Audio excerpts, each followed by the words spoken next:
Alrighty. Oh my gosh. Now you're ready. You're ready for a sexy quickie, babes. I think I actually Hello, everyone. I am here with Dana B. Myers, who is quite possibly the sexiest mom on the planet, if not just the sexiest woman. She is the founder of Booty Parlor and the author of the Mommy Mojo Makeover. I'm reading this backwards because it's in my screen. It's a little bit tough. Look what I have on my desk, Dana. I have my Booty Parlor lip gloss that I wear every day. It's an aphrodisiac and it's very funny. I don't know if I can say this on my channel, but I guess it's my channel. I gave these away in the gift bags for my book launch. Thank you so much for those. And they're very spicy. And one of the other moms who was at my book launch remarked that they are not good for blowjobs though.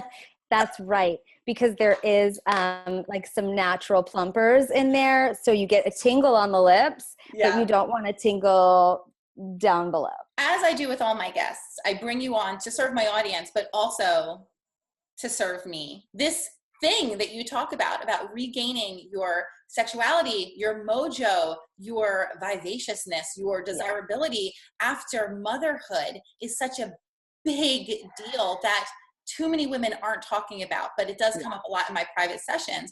And I'll tell you, I'll talk from my own experience. Sometimes I look in the mirror and I think I'm looking at a goddess. Like, look at this beautiful naked woman. I would totally do you. And then other times I'm like, who would want to do that? And it could be from 11 a.m. to noon. Like that could be the transition. So I'm wondering, how do you keep it alive for yourself? How do you recognize and connect with your own sexuality and your own sexiness every day? I'm super organized. I'm a very organized person.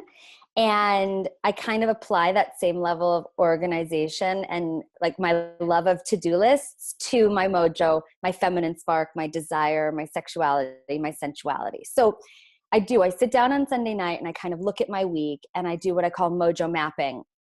And I see, where am I going to get some sensual self-care? Where am I going to fit in some self-pleasure, a solo session with my favorite toy? Where am I going to find 2 opportunities in the week to get busy with my man? And maybe it's a quickie and maybe it's a long love session where I get the kids out of the house. I concoct some kind of mixture for the 2 of us as a couple. And I really look for little moments of opportunity all throughout the week where I know I'm going to be fueling myself. Time with girlfriends, sexy meditation, dancing, pleasure, love. And also big factor is just doing what I want to do, because that makes me feel free, which makes me feel less trapped as a mother. Okay, first of all, I love this for on so many different levels, because I am also a hyper organized person. And I believe that even the things that we consider to be inconsequential should be scheduled, not in like a boot camp sort of way, but make sure that you're making space, because you're a person who might be very productive, or someone who's a go-getter and really likes to get a lot of things done, maybe at the same time. So just like we meal plan or we schedule our workouts, we should be scheduling time for ourselves. Totally. And another thing that I loved about what you said is that it's not all about sex. You're scheduling time for yourself that includes activities that make you feel sexy but aren't about sex. But tell me about sexy meditation. You know, I mean, it comes from my love of fantasizing, and also my love of meditation. I mean, I've been practicing yoga for 20 years, and it is for me the great healer of everything. And so is sex. So for me, like, sex is where I express myself. Self-pleasure is where I process a lot of feelings. But also meditation is where I calm a lot of my anxiety. And so it just kind of organically happened that, you know, I spend a lot of time with myself sexually as well, right? So maybe twice a week, I'm taking 15 minutes to myself as a little break in my day to give myself a dose of pleasure. But oftentimes that will start with me just meditating for 5 minutes. But it's a meditation of breathing, but then I'm starting to think sensual thoughts. Maybe I'm fantasizing about sex I had with a past lover, or a new fantasy or role-playing scenario I'd like to have with my husband. And it's not all crazy, serious, heavy, deeply erotic. Like, sometimes I'm just like, I saw a picture of a hot celebrity and that turned me on, and I just kind of want to play that through my mind. And so really what it does is the breathing calms me down. It gets me into my body, brings me into presence. And then I bring in the sensuality and the pleasure, and I give myself a great orgasm. So it's like a 2-for-1. Okay, so I tell people every day, or I tell people often in my work, that I actually don't care if you meditate or not. I'm hot. Of course you are.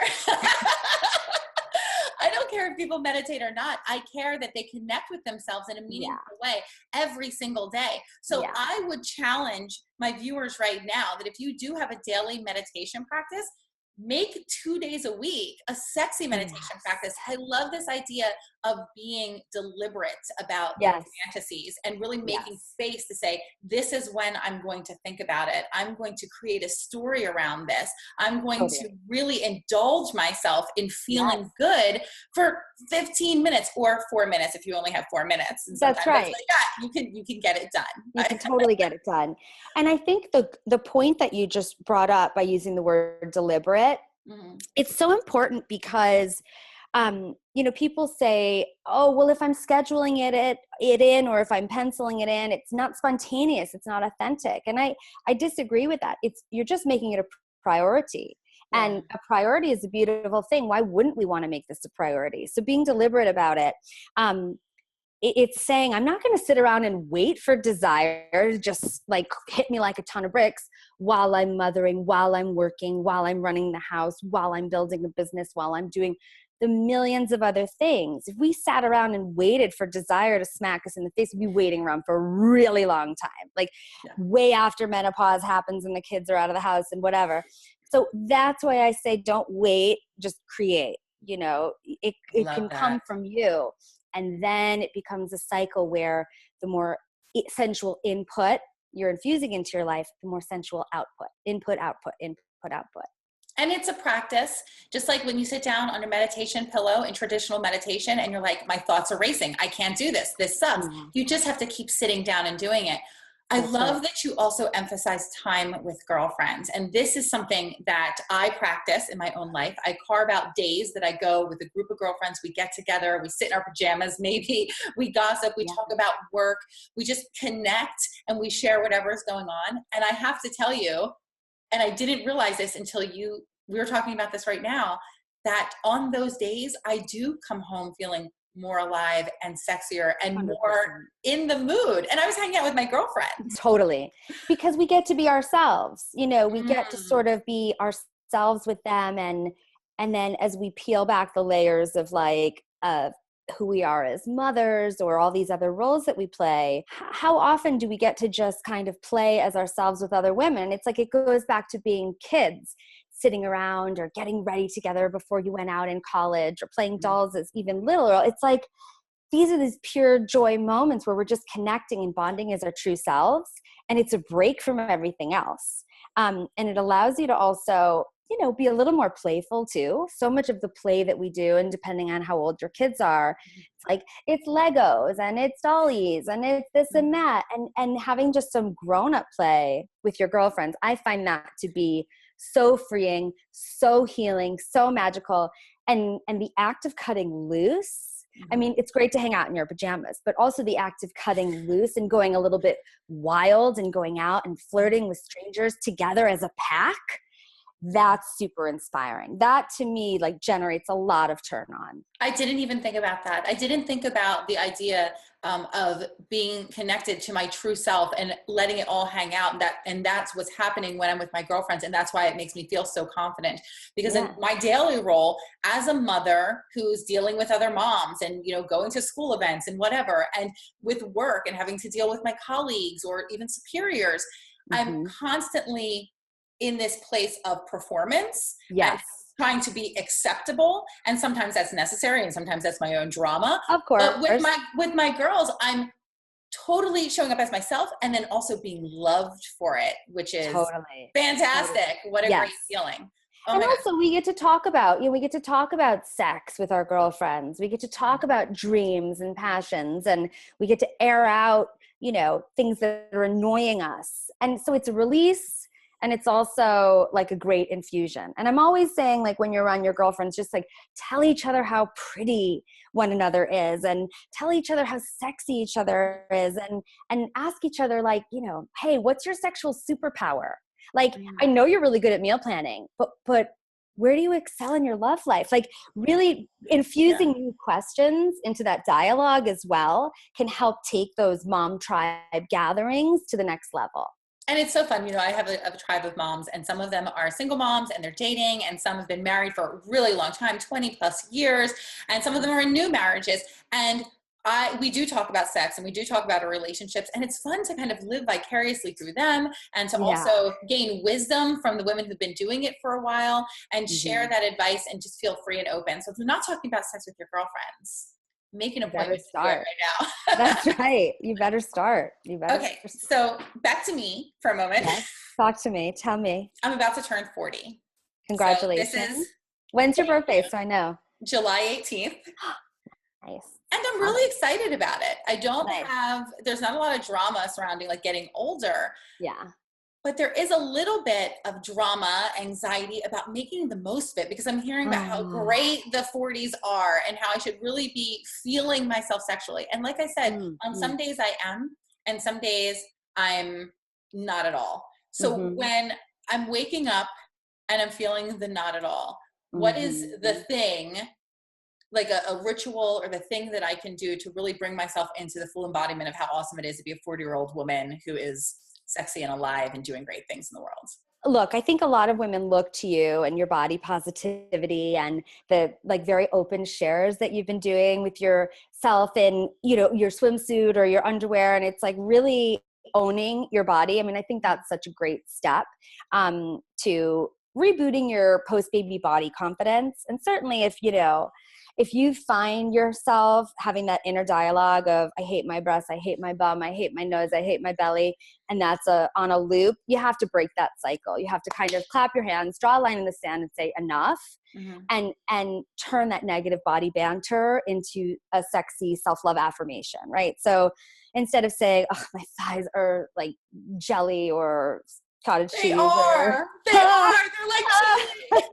But you know what? I put my hands on my thighs. Maybe I put a little body cream or coconut oil and I rub my thighs, because these are the only thighs I got. And I got to tell you, I've been doing yoga and I've been doing squats and I've been doing on the fucking treadmill for so many years. And that cellulite's not going anywhere. Yeah, those are your thighs. Yeah. This is my thighs. And so I just put my hands on my thighs and I say ridiculously beautiful, effusive compliments. I just talk to my thighs. You're so beautiful. You're so creamy. You're so delicious. You hold you hold up my pussy, however you want to talk to yourself about yourself. And it's going to feel false and fake at first. Yeah. But it's also going to give you a little smile and maybe you laugh, maybe you cry. But I always say, like, this is the only body we have. What's the point? Are we going to be on our deathbeds and being like, I'm so glad I was so mean to my body? No. Right. So I think eliminating that, but really I think the number one thing that women can do to enhance their sexual energy is self-pleasure. And I call it a solo session in the book. It's there's 8 sexy sessions, different sexual, sensual experiences to have with yourself and your partner. And the solo session is really, I think, the most important one, this act of self-pleasuring, but not just doing it to get it done, but it's really making a ritual out of it. So creating playlists for these moments with yourself, investigating what kind of stimulation might interest you, be it visual, mental, oral, listening to a sexy story on audiobook, incorporating some sexy meditation or fantasy, dancing in the mirror, masturbating in the mirror, like really going into another level with this practice, because it ramps up your sexual energy. It makes you feel incredibly good about yourself to give yourself this kind of pleasure. And you're also learning about yourself. If you really allow yourself to explore beyond what you usually do to just get it done, then all of a sudden you're seeking out new tactics and new pathways to your pleasure, which you can share in your relationship. And then that's motivation to be like, oh my God, I got this new thing that I've been doing. I want to share it with my partner. It's a really, I think, positive self-love ritual. It's like the benefits are endless. I love it. I'll tell you that I might be a little bit ahead of the game because I have my Booty Parlor shimmering body butter on my dresser. And every once in a while, usually I'm of the brown girl persuasion. So sometimes my skin gets a little bit ashy and I kind of slick my entire body with lotion and oils as soon as I get out of the shower, but I'll make it a little bit of a ritual and I'll close my eyes and I'll really take the time to massage the lotion into my thighs and my legs, because that's my trouble area, or my belly, because that's where it's like, please don't touch my belly, because it's had 5 children and sometimes a little weird about it. And I'll massage my belly and I'll step outside of myself and imagine I'm touching someone else and what that feels like. And then it's like a miracle. Switch goes off and it's like, this feels good. This feels soft and sensual and beautiful. And I like this. And it's only when I'm attaching my own weird thoughts to my body image that I start feeling weird about my body. But when I'm stepping outside of myself, like if I were my own girlfriend, I'd be like, girl, you got it going on. Like it's all good. Totally. So I do that every once in a while. And that is so helpful. But I love the idea of also listening to an audiobook, maybe to guide your sexy meditation if you can't get it yourself. And absolutely. That's kind of a shortcut to it. Yeah, absolutely. Absolutely. And I love what you just described, because that to me is like the definition of erotic creativity. Like that little experience that you had where you're sort of outside of your body and you're treating yourself as if a lover might treat you. Like that is a super creative way to love yourself and rev up your sensual energy. That's awesome. I love that. So this is what I'm going to do right now. I have about 25 minutes before my next call. Okay. You're going to massage your body. You're going to get out your vibrator. This is getting very personal, but I have 25 minutes. I think I might give the 3-year-old the tablet and call my husband inside who's watching her right now and figure something out to de-stress before my next call. And definitely put this by my bedside, because that's where it needs to be. It doesn't need to be on my work desk. That's the inappropriate place for it. Thank you so much for being so wonderful and being so loud with what makes you you. I feel like, my why is I really do want to blow the lid off these preconceptions that we have about motherhood and sex. Because even though it's very cliched and it's real that we lose our desire, we wonder where the hell our passion went with our partners, it's not gone. It is not lost forever. And I want moms to experience a sense of sexual entitlement and really believe and know that they deserve pleasure and that it's there for them if they just access it with a bit of daily practice. So thank you for letting me share with your people.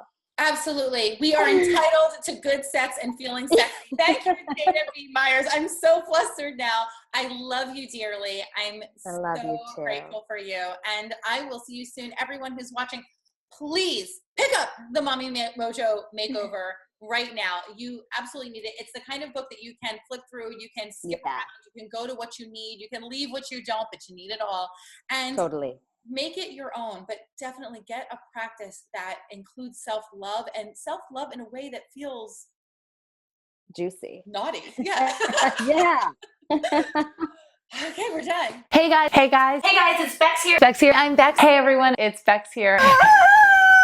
Charge me up. My name is Rebekah Borucki, but you can call me Bex. I'm here to show you how to find peace, calm, and bliss in every moment, no matter how crazy your life looks.